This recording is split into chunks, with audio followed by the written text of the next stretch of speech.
ಭೌಗೋಳಿಕವಾಗಿ ಅತಿದೊಡ್ಡ ಜಿಲ್ಲೆಯಾಗಿರುವ ಉತ್ತರ ಕನ್ನಡ ಜಿಲ್ಲೆಯಲ್ಲಿ super speciality ಆಸ್ಪತ್ರೆ ಇಲ್ಲದೆ ಜನರು ಪರದಾಟ ನಡೆಸುತ್ತಿದ್ದಾರೆ. ಅದರಲ್ಲೂ ಅಪಘಾತವಾದ ವೇಳೆಯಲ್ಲಿ ತಲೆಗೆ ಗಂಭೀರ ಗಾಯವಾದ ಸಂದರ್ಭದಲ್ಲಿ ಸೂಕ್ತ ಚಿಕಿತ್ಸೆ ತಕ್ಷಣ ಜಿಲ್ಲೆಯ ಆಸ್ಪತ್ರೆಗಳಲ್ಲಿ ಸಿಗದೆ ಬೇರೆ ಊರುಗಳ ಆಸ್ಪತ್ರೆಗೆ ಕರೆದುಕೊಂಡು ಹೋಗುವ ಮಾರ್ಗ ಮಧ್ಯದಲ್ಲಿಯೇ ಸಾಕಷ್ಟು ಜನರು ಸಾವನ್ನಪ್ಪುತ್ತಿದ್ದಾರೆ.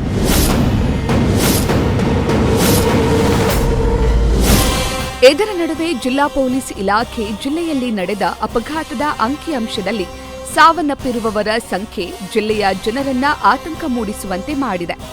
ಜಿಲ್ಲೆಯಲ್ಲಿ 2023ರಲ್ಲಿ ಸುಮಾರು 236 ಅಪಘಾತ ಪ್ರಕರಣದಲ್ಲಿ 251 ಜನ ಮೃತಪಟ್ಟಿದ್ದಾರೆ.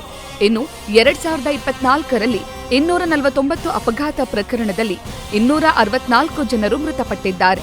2025ರಲ್ಲಿ 157 ಅಪಘಾತ ಪ್ರಕರಣದಲ್ಲಿ ಈವರೆಗೆ 179 ಜನರು ಮೃತಪಟ್ಟಿದ್ದು, ಒಟ್ಟು 3 ವರ್ಷದಲ್ಲಿ 642 ಅಪಘಾತ ಪ್ರಕರಣದಲ್ಲಿ 694 ಜನರು ತಮ್ಮ ಜೀವವನ್ನ ಕಳೆದುಕೊಂಡಿದ್ದಾರೆ.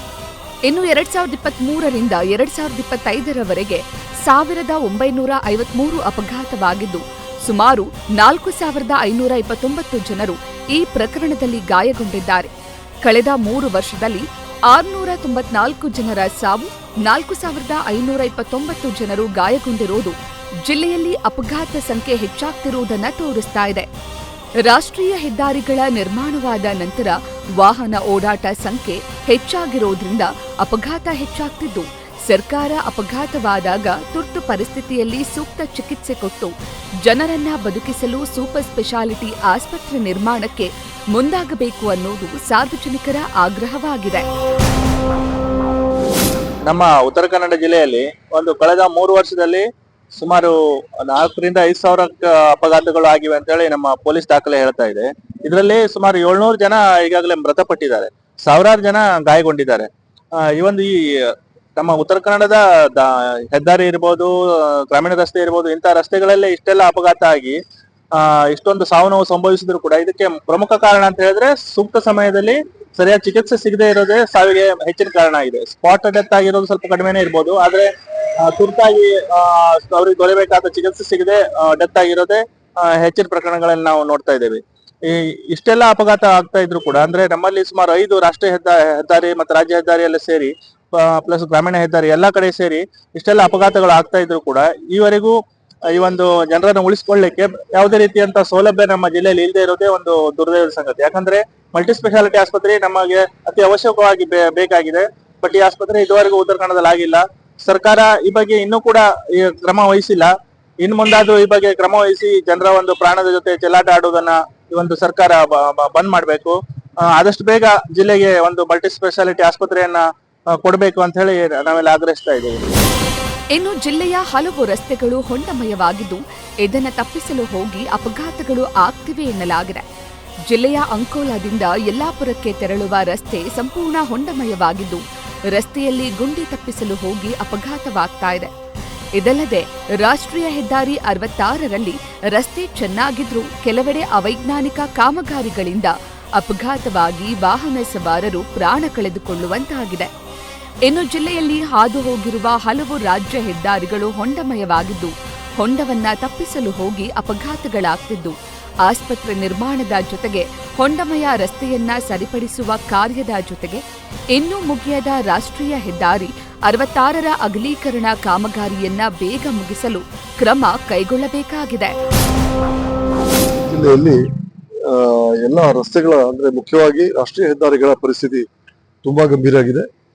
ಯಲ್ಲಾಪುರದಿಂದ ಅಂಕೋಲಾ ಮಧ್ಯದಲ್ಲಿ ರಸ್ತೆಯಲ್ಲಿ ಹೊಂಡ ಇದೆಯೋ ಅಥವಾ ಹೊಂಡದಲ್ಲಿ ರಸ್ತೆ ಇದೆಯೋ ಅಂತ ತಿಳಿದೇ ಇರುವಂತಹ ಪರಿಸ್ಥಿತಿ. ಅಲ್ಲಿ ತುಂಬಾ ಅಪಘಾತಗಳು ಆಗ್ತಾ ಇವೆ. ಅಪಘಾತಗಳಾದಾಗ ಒಮ್ಮೊಮ್ಮೆ ಒಂದೊಂದು ಫ್ಯಾಮಿಲಿಗಳೇ ಆ ಅಪಘಾತದಲ್ಲಿ ಮೃತವಾದ ಘಟನೆಗಳು ನಡೆದಿವೆ. ಅಲ್ಲಿ ರೈಲ್ವೆ ಲೈನ್ ಬರುತ್ತೆ ಅನ್ನೋ ಕಾರಣಕ್ಕೋಸ್ಕರ ನಾವು ರೋಡ್ ಮಾಡ್ತಾ ಇಲ್ಲ ಅಂತ ಹೇಳಿ ಒಂದ್ ಕಡೆಗೆ ಹೇಳ್ತಾ ಇದ್ದಾರೆ.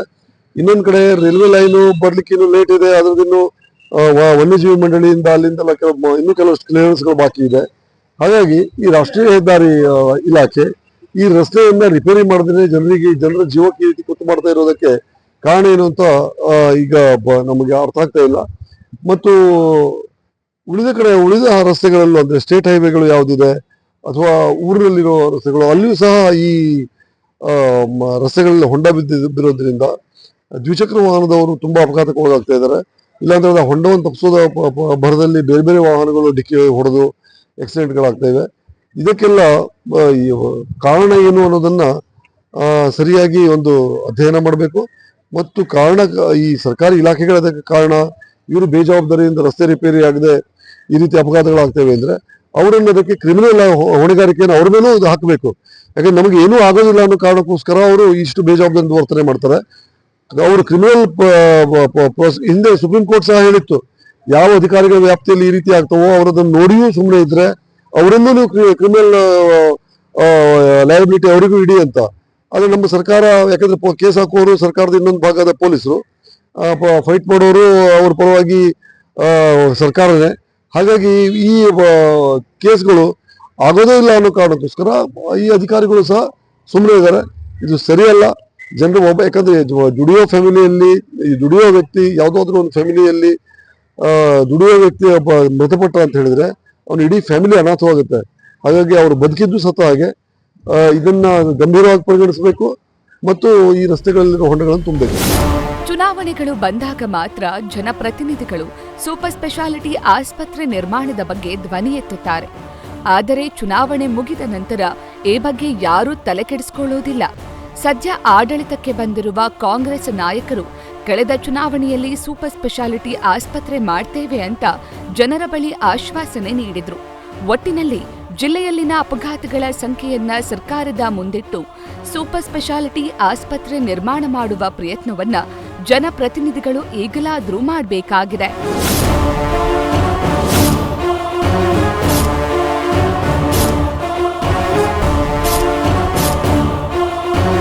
Sandeep Sagar, news first, Karwar.